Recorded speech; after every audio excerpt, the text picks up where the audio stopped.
হায়, কত মানুষের ঘটনা আমরা শুনেছি যে মৃত্যুর সময় গুনার কারণে তাদের চেহারা বিবর্ণ হয়ে গিয়েছিল।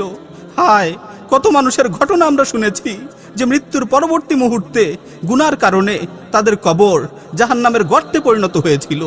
আল্লাহ তাআলা পবিত্র কালামে মাজিদ ইরশাদ করছেন, ওয়ালাউ তারা ইয ইয়াতাওয়াফাল্লাযীনা কাফারু আল মালাইকাতু ইয়াদরিবুনা ওয়ুজুহাহুম ওয়া আদবারাহুম ওয়াযুকু আযাবাল হারিক যালিকা বিমা কদ্দামাত আইদীকুম ওয়া আন্নাল্লাহা লাইসা বিযাল্লামিল লিল আবিদ। যদি তুমি সেই অবস্থাটি দেখতে, যখন ফেরেশতারা কাফিরদের জান কবজ করে, তখন তাদের মুখে ও পশ্চাৎ দেশে আঘাত করে করে বলতে থাকে, নাও জ্বলন্ত আযাবের স্বাদ আস্বাদন করো। এটা হচ্ছে সেই সব কৃতকর্মের প্রতিদান যা তোমরা পূর্বে পাঠিয়েছো। আর আল্লাহ তাআলা বান্দার উপর জুলুম করেন না, আর আল্লাহ তাআলা বান্দার উপর জুলুম করেন না। বর্ণিত আছে যে একবার এক বাদশা হাজার কোটি টাকা খরচ করে দীর্ঘ সময় লাগিয়ে একটি বিলাসবহুল প্রাসাদ নির্মাণ করলো। পৃথিবীর সকল দামি দামি পাথর দিয়ে প্রাসাদটিকে সুসজ্জিত করা হলো। অতঃপর প্রাসাদের নির্মাণ কাজ শেষ হওয়ার পর 7 দিন লাগিয়ে পুরো শহরে ঘোষণা করা হলো যে অমুক দিন বাদশার নতুন প্রাসাদ উদ্বোধন করা হবে। সুতরাং তোমাদের সকলের আমন্ত্রণ রইল। উদ্বোধনের দিন তোমাদের মধ্য থেকে কেউ যদি বাদশার প্রাসাদের নির্মাণজনিত কোনো ভুল ধরিয়ে দিতে পারে, প্রাসাদের নির্মাণ শিল্পের কোনো খুঁত বের করতে পারে, তাহলে তাকে মোটা অঙ্কের অর্থ দিয়ে পুরস্কৃত করা হবে। অতঃপর উদ্বোধনের দিন সকল মানুষ উপস্থিত হলো। উদ্বোধন শেষে সকলেই ঘুরে ঘুরে পুরো প্রাসাদটি পরিদর্শন করলো, কিন্তু প্রাসাদটি এতই নিখুঁত করে বানানো হয়েছিল যে কেউ কোনো খুঁত বের করতে পারল না। সেই সময় এক মুত্তাকি ব্যক্তি প্রাসাদের পাশ দিয়ে যাচ্ছিলেন। তখন তিনি অনেক মানুষের সমাগম দেখে তাদেরকে জিজ্ঞাসা করলেন যে এখানে কি হচ্ছে। লোকেরা বলল, বাদশা নতুন প্রাসাদের উদ্বোধন করেছে এবং ঘোষণা দিয়েছে যদি কেউ এই প্রাসাদের কোনো খুঁত বের করতে পারে, এই প্রাসাদের কোনো সমস্যা দেখাতে পারে, তাহলে তাকে পুরস্কৃত করা হবে। তখন সেই আল্লাহভীরু লোকটি প্রাসাদের সামনে যেয়ে বাদশাকে ডাক দিয়ে বললেন, হে বাদশা, আপনার নবনির্মিত প্রাসাদে প্রবেশের পূর্বেই আমার চোখে এই প্রাসাদের বড় বড় 2টি সমস্যা ধরা পড়েছে। বাদশা ও প্রাসাদের সামনে অবস্থানরত সকলেই কৌতূহলী হয়ে জিজ্ঞেস করলো, সমস্যা 2টি কি কি? তখন সেই আল্লাহভীরু লোকটি উঁচু আওয়াজে চিৎকার করে বলল, প্রথম সমস্যা হচ্ছে এই প্রাসাদ একদিন ধ্বংস হয়ে যাবে, আর দ্বিতীয় সমস্যা হচ্ছে এই প্রাসাদের মালিককেও একদিন এই বিলাসবহুল প্রাসাদ থেকে অন্ধকার কবরে রেখে আসা হবে। এই প্রাসাদের মালিককেও একদিন এই দুনিয়া থেকে বিদায় নিতে হবে। আলা কুল্লু শাইইন মা খালাল্লাহা বাতিলুন ওয়া কুল্লু নাঈমিন লা মাহালাতা যাইলুন। জেনে রাখো, আল্লাহ ব্যতীত পৃথিবীর সব কিছুই নিশ্চিহ্ন হয়ে যাবে, মুছে যাবে সুখ সমৃদ্ধির শেষ চিহ্নটুকু।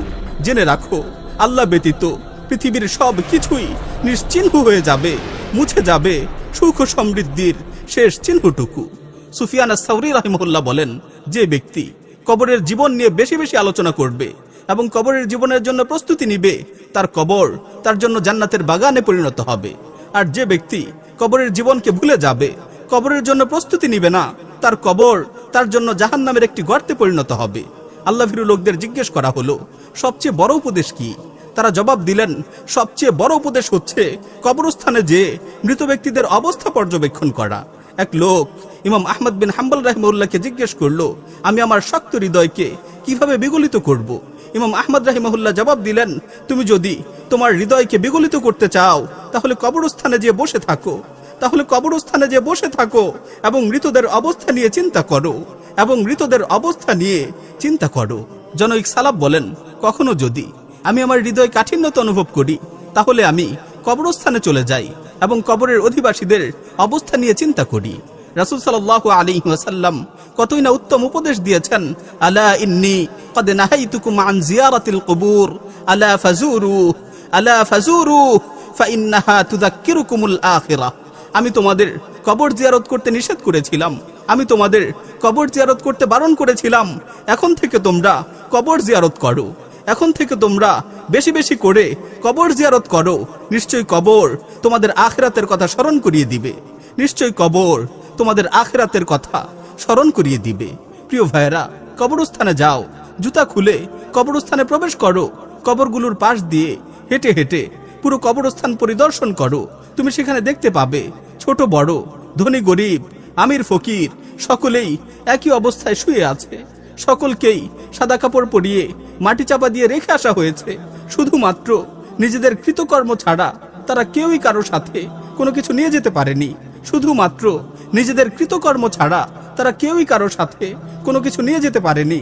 আলা ফাজুরু, আলা ফাজুরু ফাইন্নাহা তুযাক্কিরুকুমুল আখিরা। যাও তোমরা কবর জিয়ারত করো, যাও তোমরা কবর জিয়ারত করো, কেননা এই কবর তোমাদেরকে আখিরাতের কথা স্মরণ করিয়ে দিবে, কেননা এই কবর তোমাদেরকে আখিরাতের কথা স্মরণ করিয়ে দিবে।